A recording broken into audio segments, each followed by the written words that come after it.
Students, आज हम CC14 agriculture geography के यूनिट 5 से व्हाइट रेवोल्यूशन श्वेत क्रांति के बारे अध्ययन करेंगे। हरित क्रांति की शुरुआत एवं सफलता के बाद भारत ने दूसरे कृषि आंदोलन की पहल की और ये दूसरा कृषि आंदोलन श्वेत क्रांति या व्हाइट रेवोल्यूशन है। श्वेत क्रांति मुख्यतः दूध उत्पादन से संबंधित है। It is related to the production of milk and it started in 1970। ये जो श्वेत क्रांति थी इसकी शुरुआत 1970 ईस्वी में हुई और इसकी शुरुआत गुजरात में हुई। श्वेत रेवोल्यूशन या श्वेत क्रांति मुख्यतः गांवों के दूध उत्पादन करने वाले गरीब किसानों तथा जो कोऑपरेटिव सोसाइटी थे उनको बढ़ावा देने के लिए किया गया। And doctor Verghese Kurien is known as the father of white revolution. Doctor Verghese Kurien को श्वेत क्रांति का जनक माना गया है और जैसे मैंने पहले बताया कि इसकी शुरुआत गुजरात में की गई। अमूल गुजरात का एक दूध उत्पादन कंपनी है जो कि त्रिभुवन दास पटेल ने सरदार वल्लभ भाई पटेल के मार्गदर्शन में शुरू किया था। तो अमूल का गुजरात के आनंद में इसकी कंपनी है और इसका जो फुल फॉर्म है, अमूल का फुल फॉर्म आनंद मिल्क यूनियन लिमिटेड है, जो कि आपके लिए महत्वपूर्ण है। आनंद मिल्क यूनियन लिमिटेड। इसके बाद में डॉक्टर कुरियन ने इस अमूल कंपनी का चेयरमैन का पदभार संभाला और आज वह अमूल का फाउंडर भी माना जाता है या जनक भी माना जाता है। यहीं से श्वेत क्रांति की शुरुआत हुई। श्वेत क्रांति दिन ब दिन सफलता प्राप्त करते गया एवं बहुत से डेयरी फार्मर्स का लाइवलीहुड या जीविका चलाने का साधन बन गया। या 1970 ईस्वी में जो प्रधानमंत्री थे वे श्री लाल बहादुर शास्त्री थे और उन्होंने डॉक्टर कुरियन की मदद से अमूल की जो संकल्पना थी उसको न केवल गुजरात में ही लेकिन पूरे देश में इस संकल्पना को लागू करना चाहा और ये सफल भी हुआ। सरकार के द्वारा गठित नेशनल डेयरी डेवलपमेंट बोर्ड, जिसके भी चेयरमैन डॉक्टर कुरियन थे, दूध उत्पादन के क्षेत्र में क्रांति लाई और हम इसमें देखेंगे कि जो दूध उत्पादन था वो दिन ब दिन बढ़ते गया। भारत जो अब तक विदेशों से दूध का आयात करता था, India used to import milk from foreign countries, but now India has become the exporting country. और अब हम ये देखते हैं कि जो देश पहले दूध का आयात करता था, दूध दूसरे देशों से मंगाता था, वह अब दूसरे देशों को निर्यात कर रहा है और इस प्रकार से हम देखते हैं कि दूध के उत्पादन के क्षेत्र में विश्व का प्रथम स्थान बन गया। तो आज भारत दूध उत्पादन के क्षेत्र में विश्व में प्रथम स्थान रखता है और द्वितीय स्थान यूएसए को जाता है। तो आज हम लोग देखेंगे कि ये जो श्वेत क्रांति है, white revolution, what are its objectives, इसके मुख्य उद्देश्य क्या हैं, उसमें हम संक्षिप्त में देखते हैं। द फर्स्ट वन, पहला है दूध का उत्पादन बढ़ाना, to increase the production of milk. दूसरा है गांव में रहने वाले दूध उत्पादन करने वाले किसानों के आय में वृद्धि, to increase the income of the dairy farmers, especially in the rural areas. And then the next one we will see that the farmers should get proper price for the production. कि जो भी दूध का उत्पादन होता है उसका एक उचित मूल्य प्राप्त करना।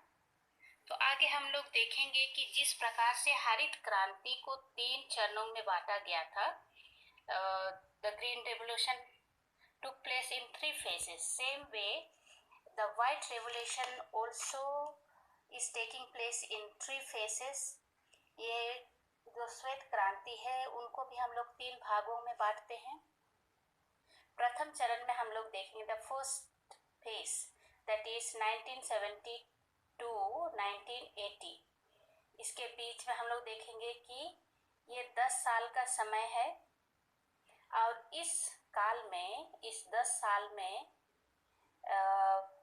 दूध के उत्पादन को वृद्धि करना इसका मुख्य उद्देश्य है। और इसके साथ ही हम देखते हैं कि इस समय में 18 मिल्क शेड्स थे जो कि मुख्यतः 10 राज्यों में विस्तृत थे।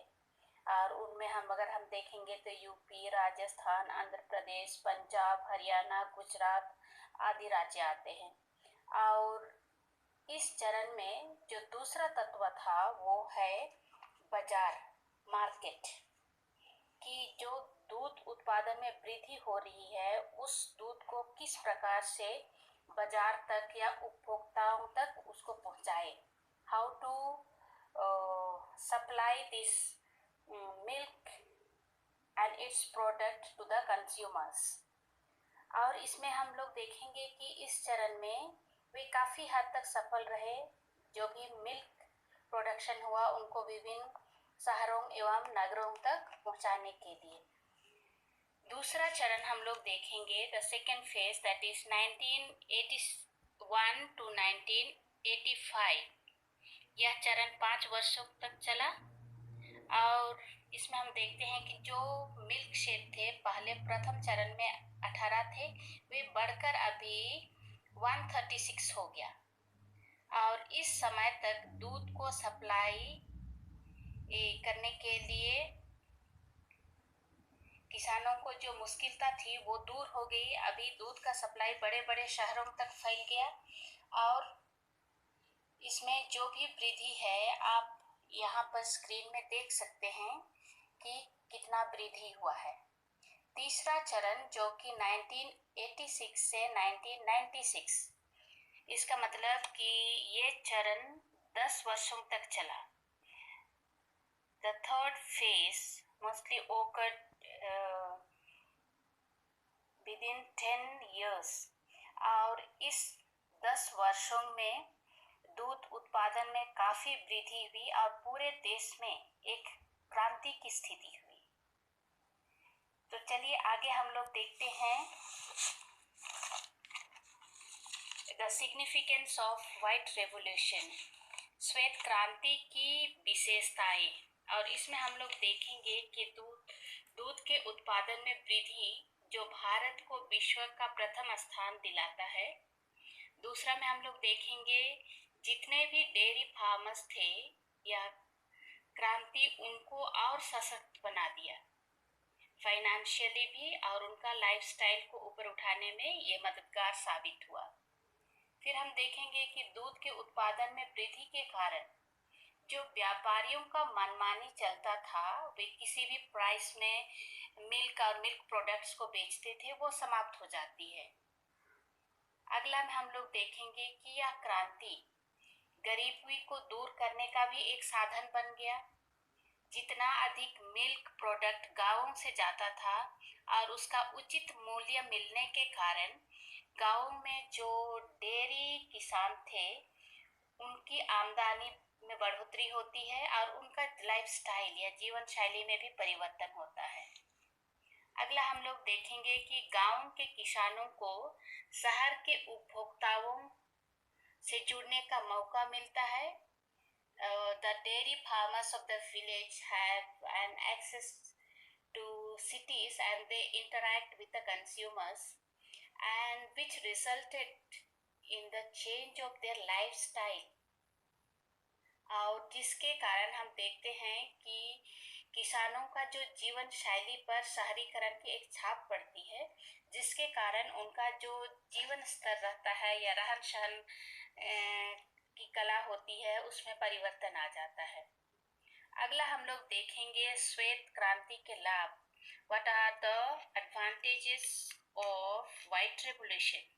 इसमें हम देखेंगे कि संपोषित तरीके से दूध के उत्पादन में वृद्धि होती है, ना अधिक ना कम। अगला हम लोग देखेंगे भारत में दूध आयात में रोक। और अब हम देखें कि भारत क्या कर रहा है, दूसरे देशों को दूध का निर्यात कर रहा है। The next one is dairy संबंधित उद्योगों को बढ़ावा मिला।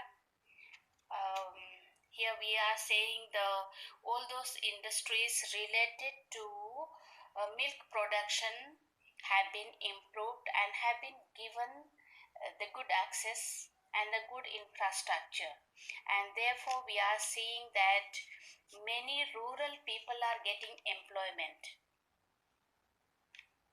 अगला हम लोग देखेंगे कि जो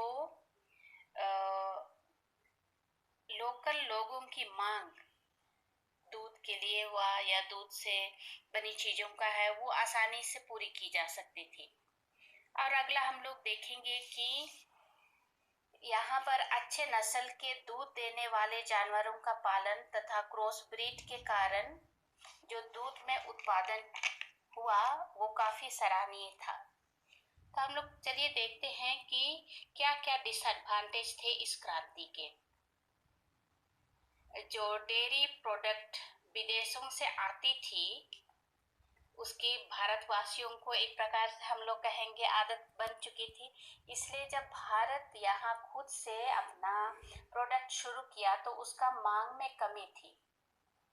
अगला हम लोग देखेंगे कि विदेशों से जो पशु चारा मंगाया जाता था वो काफी एक्सपेंसिव होता था, महंगा हुआ करता था, और इस प्रकार के जो चारा होते थे उसका उत्पादन भारत में उस समय संभव नहीं हो पाया था।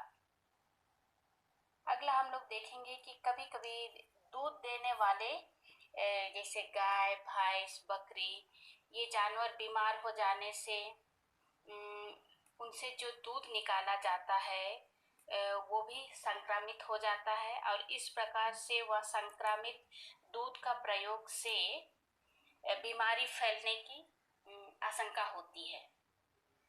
तो इस प्रकार से हम लोगों ने देखा कि ये जो श्वेत क्रांति है हरित क्रांति के समान ही पूरे देश में एक बदलाव लाया और यहाँ के लोगों के जीवन स्तर को प्रभावित किया।